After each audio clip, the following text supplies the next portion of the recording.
Questa è Berk, figlio mio. Ci hanno vissuto i tuoi nonni e tutti i tuoi antenati prima di loro. E c'è un luogo oltre i confini del mondo dove vivono i draghi. Sono convinto che sia tuo destino, un giorno, trovare quel mondo nascosto. Abbiamo visto qualcosina del villain, occhi blu, capelli bianchi, sembra un po' il Night King. Ditemi la verità, state facendo un crossover con Game of Thrones? Yeah, well, you know, Grimmel was designed by a guy named Carter Goodrich, and he did this amazing design of tall, sleek, kind of covered in very snug leather with a shock of white hair. To me, he looked a little bit more like Anthony Bourdain, the famous chef, late chef, but he had this kind of grizzled quality that told us he had years of experience and, you know, just hardened by the work that he does. And I love the idea of him as a villain because he stands in contrast to the previous villains that we've had in the franchise. He's not giant and burly, and it's more about cerebral control. You know, he's a hunter in mind before body. He loves to isolate the prey, to control its every choice, and to him it's all a game.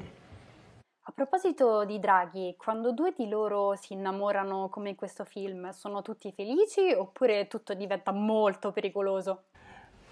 Like in real life, when two people fall in love, everything becomes dangerous. All previous relationships become questioned, right? So it's just like in real life. Of course, if you have best friends and they fall in love, things are different. Mm-hmm. And for Hiccup in particular, I think the romance between Toothless and the Light Fury starts as something very innocent. Hiccup is very happy for his best friend because, you know, he has a mate and things are going to be great. We're all going to live together until he realizes she's not moving in. You know, she wants him to come with her.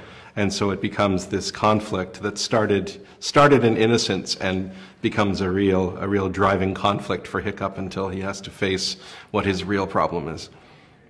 Cacciare draghi o animali è una cosa orribile. Secondo voi possiamo imparare molto di una persona dal modo in cui tratta gli animali? Absolutely. I think the way a person treats an animal is an indication of what kind of person they are to everyone else in their lives. You know, kindness toward animals because they are innocent and because they need our protection defines, I think, who you are as a human being. Even if you're allergic to animals and you can't physically touch them, to show them contempt is, I think, a real indication of how you probably are in the rest of your life. La paura di ciò che è diverso è un tema molto caldo in questo momento. Come possiamo combattere per ciò che pensiamo sia giusto senza rispondere alla violenza con altra violenza?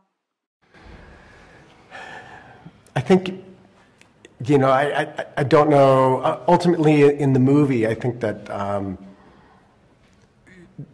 you try to, might doesn't always make right? Somehow you have to find harmony, and you have to find how it is best to live under the conditions and the time that you live in. And in fact, the great thing about Hiccup is his answer is never violence. And I think he can teach us, the way Dean has treated this character in general over the course of the trilogy, can teach a lot of us about how one reacts to conflict or disagreement without having to become an alpha, violent person. Yeah, I think we human beings are a tribal, violent bunch, you know, by nature. And I think it's, if you can take a little time to stop and get to know your enemy, that's when you find out that that we're not so different, you know, that we fear the same things. And ultimately, I think violence is a reaction that comes from fear. And so it's addressing fear first that I think becomes the pathway towards something more enlightened. And it's really what's been brilliantly set up in these movies, right? It's this idea that there's a world of intolerance, and the dragons, all they really want to do is just to be, but they're put into conflict with humans, with sort of a mob mentality, and so it doesn't have to be that way. It just means everybody has to sort of take their prism, you know, switch it over a little bit, and maybe everybody can figure it out together. Ma guarda chi c'è!